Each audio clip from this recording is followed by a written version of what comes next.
मैंने आपको बताया मैं सेकंड डिवीज़न पास हुआ था 10th में, तो तभी भी सब लोग बहुत टेंस थे ना। तब मेरा जो कॉन्फिडेंस, जो मोटिवेशन होगा, और जब तब मैं जो जिस लेवल का पेपर लिख के आऊँगा, तो एसडीएम और आईपीएस और आईएएस आराम से निकलेगा, किसी का भी कोई दिक्कत नहीं है। सेलेक्ट आप ही होंगे और आप ही होंगे, ये मान के, ये पहले दिन से मान के चलिए कि सिलेक्शन मेरा ही होगा और किसी का नहीं। कि आंसर आप ऐसा लिखो कि उसमें से चींटी सीधी रेखा में ना निकल पाए, ऐसा पेज भरा होना चाहिए। तो हमारे यहाँ ये था कि हम सब लोग, मेरा क्लास 8 तक मेरी जो पढ़ाई है वो गांव से हुई है।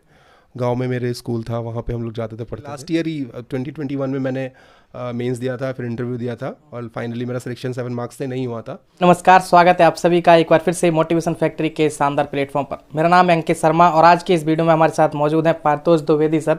सर की बात करें तो सर ने अभी यूपीपीसीएस 2022 में फाइनल सिलेक्शन लिया है 26th रैंक के साथ। नायब तहसीलदार की पोस्ट पर इनका सिलेक्शन हुआ है। तो सर की जर्नी काफ़ी इंटरेस्टिंग है, बहुत उतार चढ़ाव देखे सर ने अपनी जर्नी में।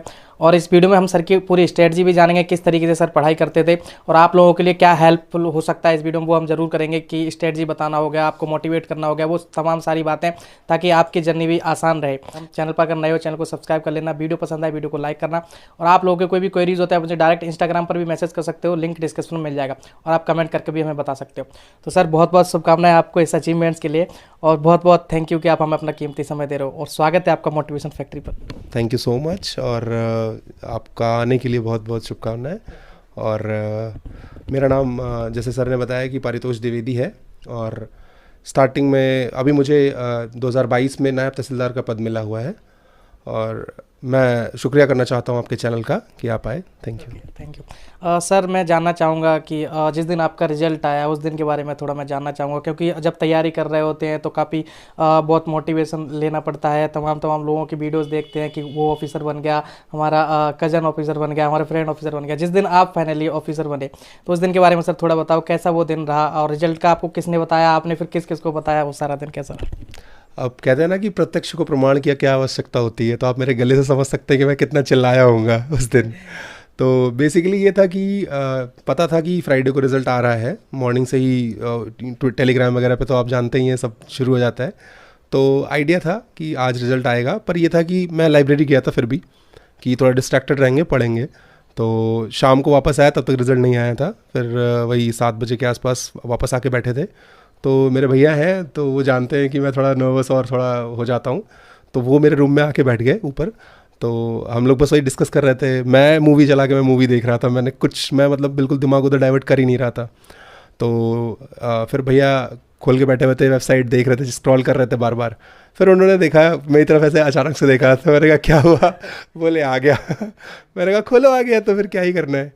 तो उन्होंने PDF डाउनलोड करी, तो फिर मुझसे रहा नहीं गया, मैंने जो मूवी देखा मैंने मिनिमाइज़ करा, और फिर मैंने ग्रुप पे खट खट खट सबने डाल रखा था, तो मैंने तुरंत वो करा। उनकी हिम्मत नहीं हो रही थी खोलने की, क्या है कैसे, क्योंकि लास्ट ईयर ही 2021 में मैंने मेंस दिया था, फिर इंटरव्यू दिया था, और फाइनली मेरा सिलेक्शन 7 मार्क्स से नहीं हुआ था।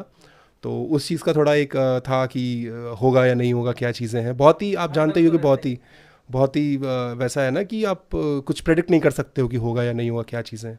तो इस बार फिर भी काफ़ी अच्छा पेपर मैंने किया था।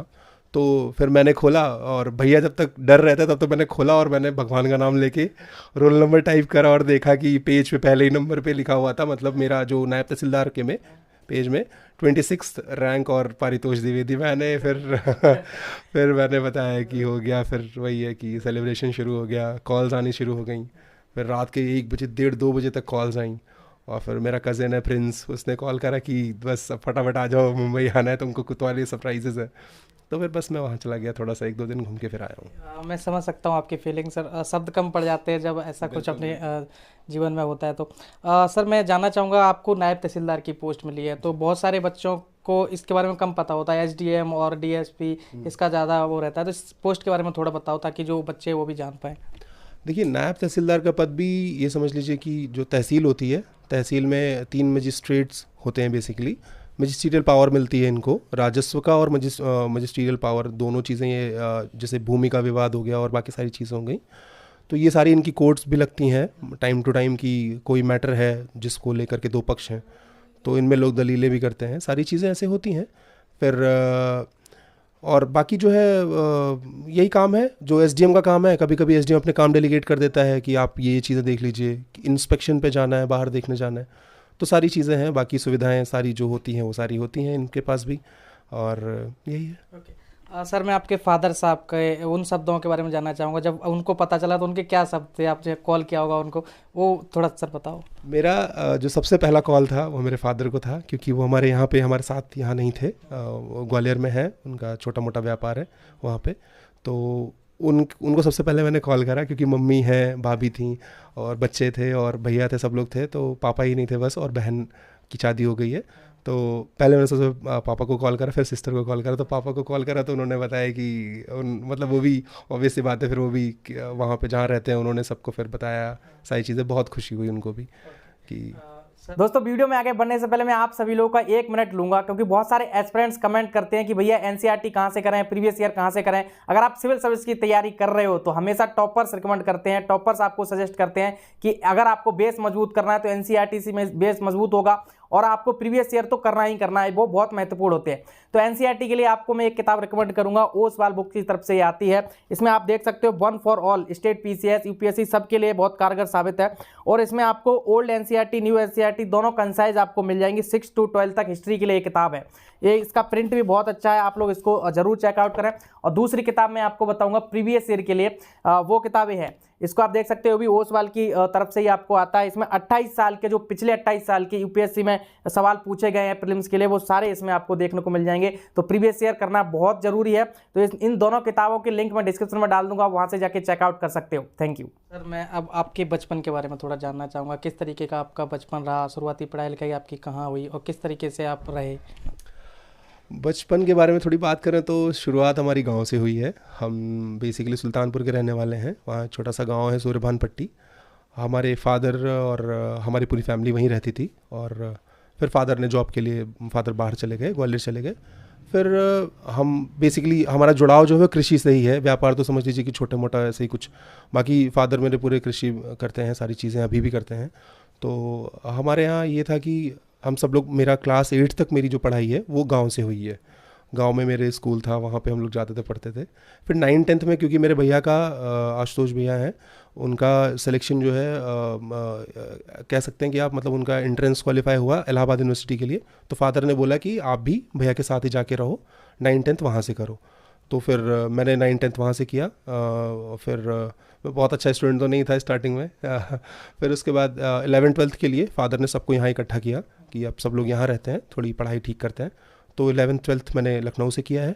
फिर उसके बाद मैंने ग्रेजुएशन लखनऊ विश्वविद्यालय से, और फिर पोस्ट ग्रेजुएशन भी केमिस्ट्री से मैंने किया है लखनऊ विश्वविद्यालय से ही। सर ये सिविल सर्विसेज के बारे में कब आपको पता चला और कब आपके मन में आया कि मुझे भी डीएसपी या फिर नायब तहसीलदार या फिर एसपी बनना है, और उसके लिए फिर तैयारी आपने शुरू करी, उसके बारे में थोड़ा बताओ।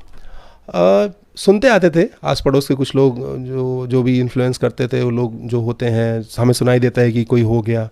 तो बचपन में तो यही केवल सुनने वाली बातें थी, ऐसा कोई मोटिवेशन नहीं था कि नहीं यही करना है आगे जा करके। तो मैं थोड़ा सा, एक्चुअली ऐसा है कि कोई बताने वाला नहीं था ऐसा कि क्या करना है, कैसे करना है। तो ये डिसीजन मैंने खुद लिया। मैंने पोस्ट ग्रेजुएशन कर लिया, उसके बाद डिसाइड ये हुआ कि करना क्या है आगे। तो फिर मैंने कहा कि थोड़ा पहले डिफेंस सर्विसेज के लिए मेरा ज़्यादा वो था कि कफन में ही आना है, ऐसा वाला सिस्टम। तो उसके लिए मैंने पूरा अपना जोर लगाया। मैंने CDS का रिटन एग्ज़ाम क्रैक करा 3-4 बार, और SSBs दी मैंने इलाहाबाद में, पर वही है कॉन्फ्रेंस आउट लास्ट डे। तो वहाँ पे फाइनली जब मैं नहीं हो पाया, तो फिर मैंने उसके बाद डिसाइड किया कि अब मैं सिविल सर्विसेज के लिए, पहले मैं कंट्री को सर्व करने के लिए जा रहा था, तो मैंने कहा कि कंट्री को ही सर्व करना है, देश को ही सर्व करना है।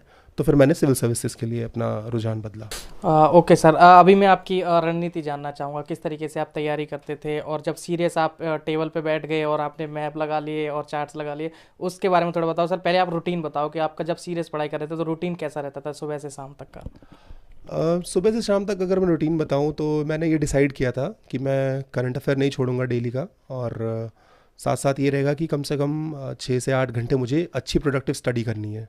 तो उसके लिए मैंने, अब क्योंकि मैं कभी दिल्ली, एक बार मैं दिल्ली गया था 6-8 महीने के लिए, बाकी उसके बाद फिर मैं हमेशा घर पे ही रहा हूँ। तो घर से मैंने प्रिपरेशन करी, तो मैंने लाइब्रेरी ज्वाइन कर रखी हैं आसपास जो है।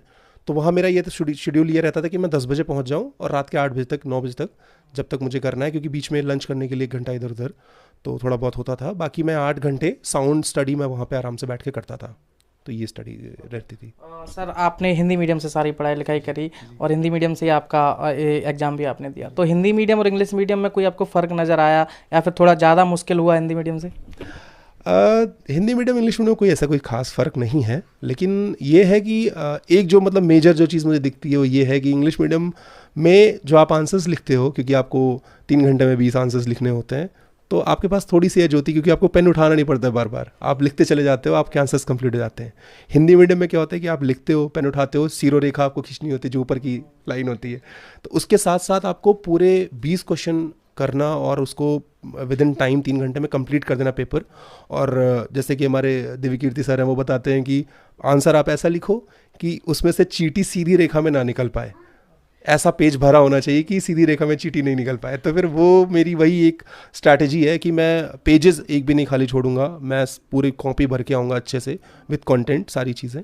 तो ये मेरी स्ट्रैटेजी रही है इस चीज़ के लिए। अगर सर सब्जेक्ट वाइज अगर पूछा जाए, इसमें बहुत सारा सिलेबस है, अलग अलग सब्जेक्ट्स हैं, तो आप कैसे डिसाइड करते थे कि मुझे, जैसे होता है कि वीक में 3 सब्जेक्ट पढ़ना है, किसी को होता है कि दिन में 2 सब्जेक्ट पढ़ना है, वो रिवीजन करना है फिर उसका, वो कैसे करते थे आप सारी चीज़?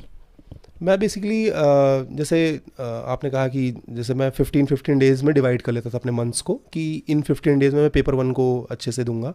तो जैसे पेपर 1 में हिस्ट्री, ज्योग्राफी, सोसाइटी सारी चीज़ें हैं, तो एक बार उठाया, हिस्ट्री कवर कर लिया, है ना। तो इस तरीके से डे वाइज में थोड़ा सा, मतलब वीक वाइज या 15 डेज़ फोर्टनाइट वाला मैं ज़्यादा प्रेफर करता था, रादर कि मैं 4-5 सब्जेक्ट उठा लूँ एक साथ और करने लग जाऊँ। तो एक या मैक्सिमम 2 सब्जेक्ट उठाता था और उसको एक साथ कवर करके फिनिश करके फिर मैं अगले सब्जेक्ट पे जाता था पेपर वाइज। तो ये रहा है।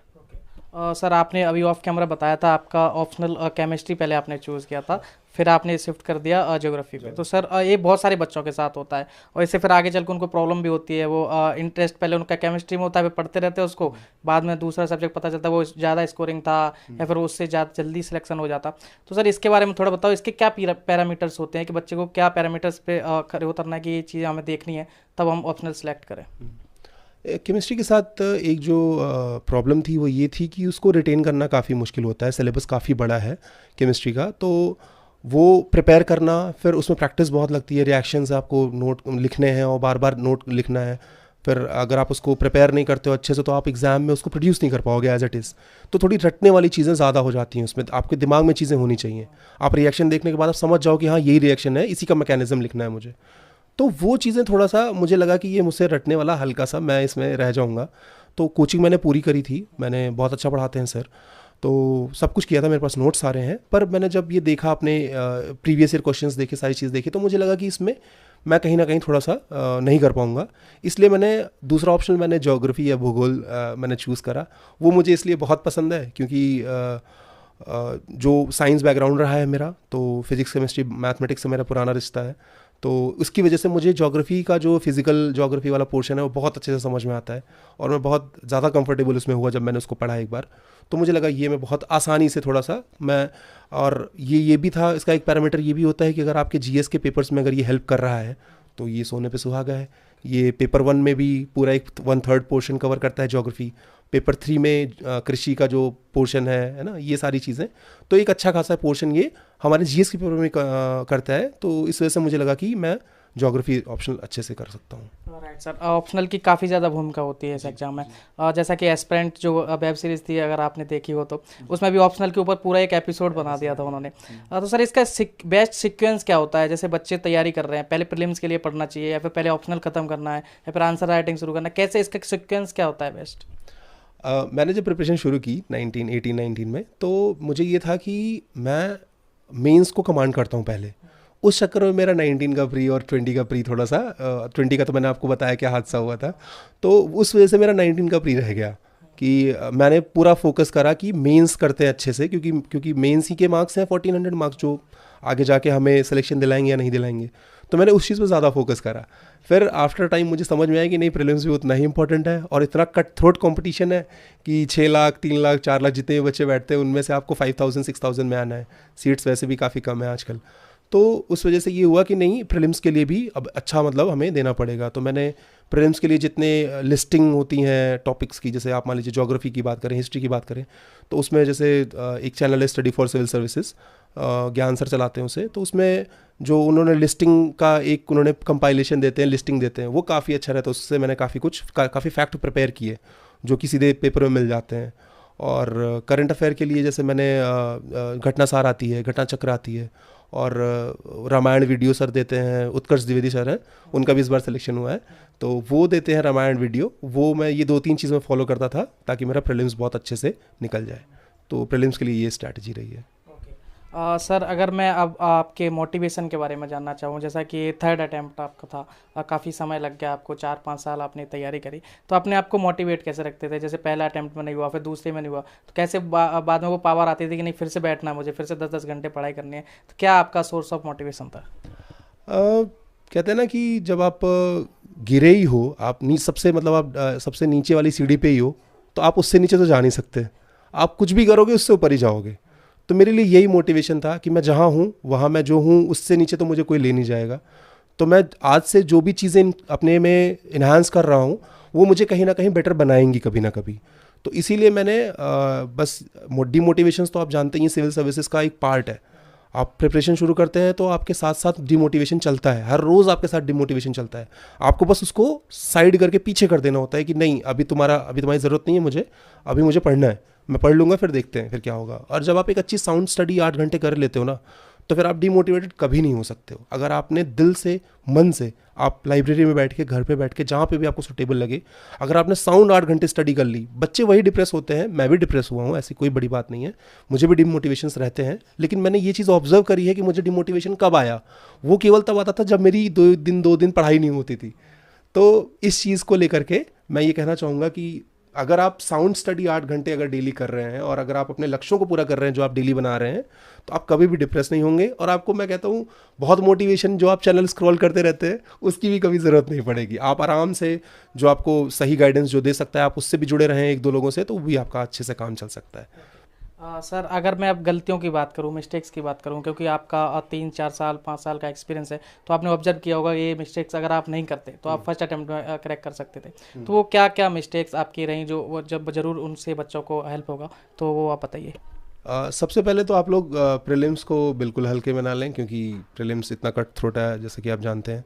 तो थोड़ा सा जो प्रीलिम्स में क्या होता है कि हमें पता सब कुछ होता है, हम क्योंकि हमने हिस्ट्री, ज्योग्राफी, इकोनॉमी, पॉलिटी सब पढ़ा ही हुआ होता है ऑलमोस्ट, सबने वही लक्ष्मीकांत, सबने वही स्पेक्ट्रम, बुक लिस्ट की बात करें तो आप सबको बुक लिस्ट तो पता ही है, तो वो सबने कर रखा होता है। पर होता क्या है कि आप में जब क्वेश्चन आता है पेपर में, तो आप 4 ऑप्शन में एक ऑप्शन सही वाला करेक्टली कॉन्फिडेंटली चूज़ कर पा रहे हो या नहीं कर पा रहे हो, वो चीज़ ज़्यादा मायने रखती है। वो आता है हमें थोड़ा सा प्रिपरेशन से, हमें थोड़ी प्रैक्टिस करनी पड़ती है, हम टेस्ट लगाते हैं, है ना। तो वो सारी चीज़ें जब हम लोग कर लेते हैं तो वो चीज़ें दिमाग में बैठ जाती हैं, तब हम कॉन्फिडेंटली क्वेश्चन को अटेम्प्ट करते हैं। तो ये चीज़ रहती है। और गलतियों की बात करें तो जैसे मतलब मेरी जो सीख है वो ये है कि मैंने स्टार्टिंग में पहले प्रीलिम्स पे बहुत फोकस नहीं करा, जिस वजह से मेरा प्रीलिम्स 1-2 बार नहीं हुआ, एक बार हुआ भी तो थोड़े 1-2 नंबर के मार्जिन से गड़बड़ हो गया। तो ये मेरी प्रीलिम्स को लेकर के थोड़ी सी गलती थी। मैंने मेंस पे फोकस करा, मेंस में पढ़ाई बहुत करी, मतलब मैंने जो मेंस 365 इन सब के बहुत क्रिस्प नोट्स बनाए, सब कुछ किया मैंने। पर 2021 के मेंस में मेरे साथ दिक्कत ये हुई थी कि मैंने लिखा थोड़ा कम, मतलब मैंने जो आंसर राइटिंग प्रैक्टिस होती है, जो मॉक्स तुम लोग लिखते हैं, जो टेस्ट सीरीज़ लिखते हैं, वो मैंने थोड़ा कम लिखा, थोड़ा कम मतलब मैक्स टू मैक्स मैंने 20 पेपर लिखे होंगे, 20-25 पेपर लिखे होंगे। इस बार जब मेरा 22 का था तो मैंने केवल लिखा, मैंने पढ़ाई बस जितना मेरे पास कंटेंट मटेरियल बना हुआ था मैंने उतने को रिवाइज़ करा, और फिर मैंने मेक IAS का, दृष्टि IAS का, देह, इवन देह का भी मैंने इन सब के टेस्ट सीरीज़ उठाए। और UPSC हिंदी सर चलाते हैं, गौरव सर, उन्होंने भी हमें एक स्पेशल हमारा ग्रुप बना दिया था।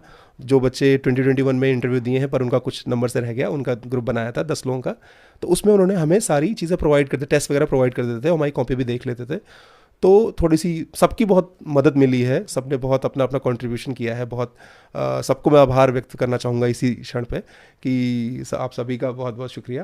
तो इसके बाद मैंने बस लिखने पे ज़्यादा ध्यान दिया। तो अगर हम लोग देखिए बेसिक जो की है, अगर आपको सिलेक्ट होना है, अभी तो मैं फ़िलहाल सेलेक्ट हुआ हूँ, अभी तो बहुत आगे निकलना है, तो ये है कि अभी मैं और लिखूंगा, मुझे पता है कि मुझे अभी कम से कम जब मैं एक मेंस के लिए मैं 100 पेपर लिख के जाऊंगा ना, तब मेरा जो कॉन्फिडेंस, जो मोटिवेशन होगा, और जब तब मैं जो जिस लेवल का पेपर लिख के आऊँगा, तो एसडीएम और आईपीएस और आईएएस आराम से निकलेगा, किसी का भी कोई दिक्कत नहीं है। तो बेसिक जो की है वो ये है कि आप पहले एक बार अपना प्रीलिम्स थोड़ा मास्टर कर लीजिए फैक्चुअल इन्फॉर्मेशन के द्वारा, लेकिन आप फिर लिखने पे फुल फोकस्ड रहिए। आप पढ़िए थोड़ा कम, सिलेबस आपने पढ़ लिया है, चीज़ें समझ ली हैं, आप ड्राफ्टिंग पे और लिखने पे पूरी जान लगा दीजिए, उसी से सिलेक्शन होने हैं। सर अभी मैं आपके संघर्षों के बारे में जानना चाहूँगा। सिविल सर्विसेज की जर्नी बिल्कुल भी आसान नहीं होती, किसी के लिए भी आसान नहीं होती, चाहे कितना भी ब्रिलियंट स्टूडेंट हो। कुछ ना कुछ संघर्ष, कुछ ना कुछ स्ट्रगल्स उसकी लाइफ में होते हैं। लेकिन जो एक एस्पिरेंट मुखईनगर में किसी छोटे से रूम में तैयारी कर रहा है, फिर घर पे तैयारी कर रहा है, उसको ऐसा होता है कि शायद मेरी लाइफ में ऐसा हो रहा है, लेकिन ऐसा नहीं है, सबकी लाइफ में संघर्ष होते हैं। तो सर आपकी इस जर्नी में क्या क्या संघर्ष आपने देखे, अगर आप उनको शेयर करोगे तो ज़रूर बच्चों को मोटिवेशन मिलेगा। मेरी ज़िंदगी में ऐसे तो संघर्ष तो अप्स एंड डाउन्स काफ़ी रहे हैं, हमेशा रहे हैं, पर मेरे पापा, उन्होंने कभी मुझे आज तक कभी डिमोटिवेट होने ही नहीं दिया है इस चीज़ को लेकर के। जैसे मैंने आपको बताया, मैं 2nd डिवीज़न पास हुआ था 10th में, तो तभी भी सब लोग बहुत टेंस थे, पर पापा इज़ लाइक कि अरे इट्स ऑल राइट बड़ी, सब होगा, आगे होगा, आराम से करो, ये this is the page of paper can not decide your future types, वही वाला उनका हमेशा रहता था। तो उन्होंने मुझे आज तक, मेरे कितने भी फेलियर्स हुए हों, मैं कहीं से भी बाहर हुआ हूँ, मैंने एमपी का भी मेंस दिया है, मैंने उत्तर प्रदेश में लोअर पीसीएस का मेंस दिया है, इंटरव्यू दिए हैं, तो इस तरह से प्रयास मैंने बहुत करे हैं, बहुत जगह से मैं फेल हुआ हूँ, लेकिन उन्होंने कभी मुझे ये नहीं कहा कि यार फेल क्यों हो गए या ऐसा क्यों हो गया। उन्होंने, एक तो वो मोटिवेशन है, दूसरा मेरे भैया जिन्होंने मतलब, जैसे होता नहीं कि मैंने पाथ किया, पर वो पाथ पे जो चले हैं वो चले हैं, मैंने तो बस पढ़ाई की है। मतलब मुझे कोई भी इन्फॉर्मेशन बाद में पता चलती है, वो मुझे पहले बता देते कि ये ऐसी ऐसी चीज़ें हैं, इसको करना है, आपको जो चाहिए, जो भी संसाधन जो भी चाहिए, आपको टेस्ट लेना है, कुछ करना है, आप फटाफट करिए चीज़ें। मतलब उन्होंने आज तक मुझे कभी भी कोई भी इफ एंड बट नहीं किया कि नहीं आप ये चीज़ मत करिए या ये चीज़ करिए, बस आप सही दिशा में चलते रहिए। बहुत मोटिवेट किया उन्होंने। और भाई फैमिली का तो पूरा सपोर्ट रहता है, मेरी बहन, मेरी मम्मी, भाभी मेरी, और मेरे फ्रेंड जो हैं, प्रतीक, प्रिंस, सब लोगों ने बहुत सपोर्ट किया है, तभी मैं टिका रह पाया इतने देर तक। मुझे लगा कि हाँ, ऑब्वियसली बात है, डिमोटिवेशन आता है, लगता है कि क्या ये मेरे साथ ही हो रहा है।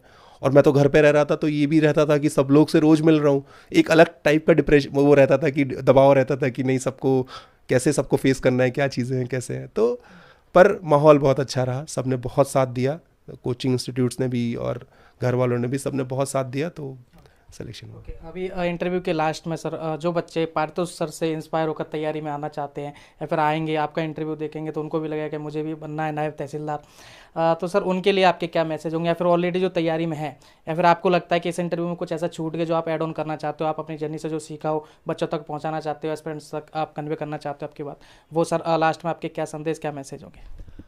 बेसिकली आप बस पढ़ते रहिए, मतलब इसका कोई अल्टरनेटिव नहीं है। और अगर आप 8 घंटे साउंड स्टडी करते हो, मैं इसी चीज़ पे फोकस फिर से करूँगा, तो आप कभी भी, आपको डिप्रेशन आपके आसपास भी नहीं भटकेगा। हाँ, ये ज़रूर है कि आप हफ्ते भर में 7 दिन तो नहीं पढ़ सकते हो, पर हाँ 6 दिन अगर आप कर रहे हो, एक दिन हाफ डे ले रहे हो, थोड़ा सा रिलैक्स कर रहे हो, चिल कर रहे हो, बहुत अच्छा है।